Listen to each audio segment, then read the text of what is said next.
नमस्ते. आज मी बदामाची पुरणपोळी बनवते. त्याच्यासाठी आपण पहिलं ना हा 1 वाटी मैदा घेतला आहे. त्याच्यात गव्हाचं पीठ घेतलं आहे, चवीनुसार मीठ, 1 चमचा तूप. आता हे पीठ आपल्याला ना दुधाने भिजवायचं आहे. तर आपण जसं जसं लागेल ना तसं दूध टाकूया. आणि एकदम घट्ट नाही, एकदम पातळ नाही. आपण पुरणपोळीला पीठ भिजवतो तसं भिजवून घ्यायचं. हे पहिलं सगळं चोळायचं. हे असं एवढं घट्ट पीठ भिजवायचं. आता ह्याला आपण झाकून ठेवूया. ही बदाम घेऊया. हे बदाम मी सकाळी उठली ना 6 वाजता तेव्हा भिजत टाकले होते. त्याची सालं काढली ही अशी.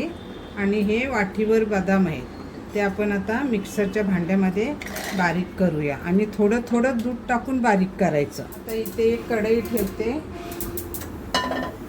त्याच्यामध्ये आपल्याला 2 चमचे तूप टाकायचं आहे.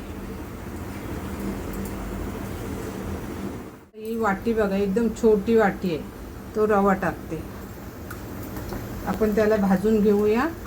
लालसर जरा झाला पाहिजे.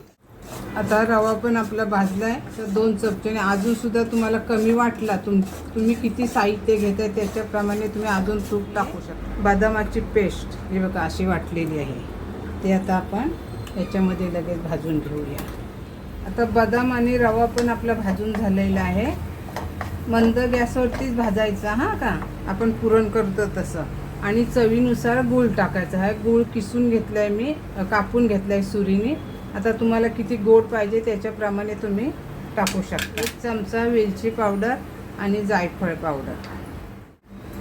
आता हे चांगलं एकजीव होईपर्यंत आपल्याला करायचं. आता हे आपलं सारण, बदामाचं सारण आणि रव्याचं सारण तयार झालं आहे. कसं ओळखायचं? कढईला सुटायला लागलं आहे बघा. आणि चांगलं फुललं आहे सुद्धा. आता आपण गॅस बंद करूया. आपलं हे सारण आता थंड झालेलं आहे बदामाचं. हां, आता आपण पिठाकडे जाऊया. आता हे पीठ पण एकदम मळून घेऊया. थोडा तुपाचा हात लावूया. आता एक छोटासा गोळा काढूया.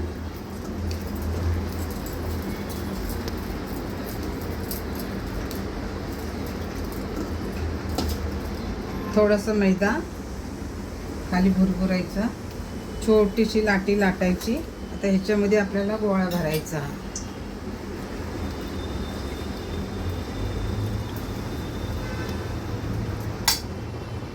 किती घट्ट झालं बघा.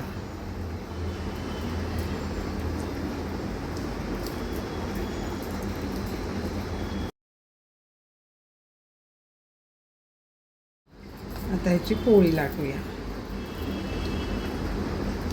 थोडासा मैदा वरती थोडा आणि थोडं असं हाताने करून घ्यायचं. म्हणजे सगळीकडे सारण जातं पुरणपोळीला.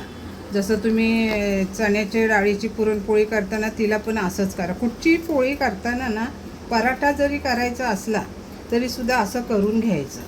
म्हणजे सगळीकडे पसरतं ते. आपली पोळी लाटून झाली. मी छोटे छोटे पोळ्या बनवते. तुम्ही मोठ्यासुद्धा बनवू शकता. कारण माझ्या मुलांना छोटे छोटेच आवडतात. लहान लहान मुलं आहेत, ते काही जास्त खायला मागत नाही. आपली पोळी तयार आहे. चांगला भरभरून तूप लावायचं.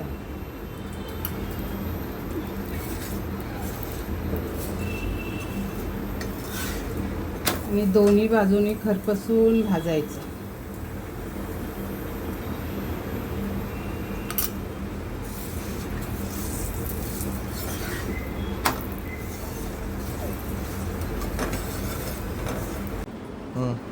आपली बदामाची पुरणपोळी तयार आहे.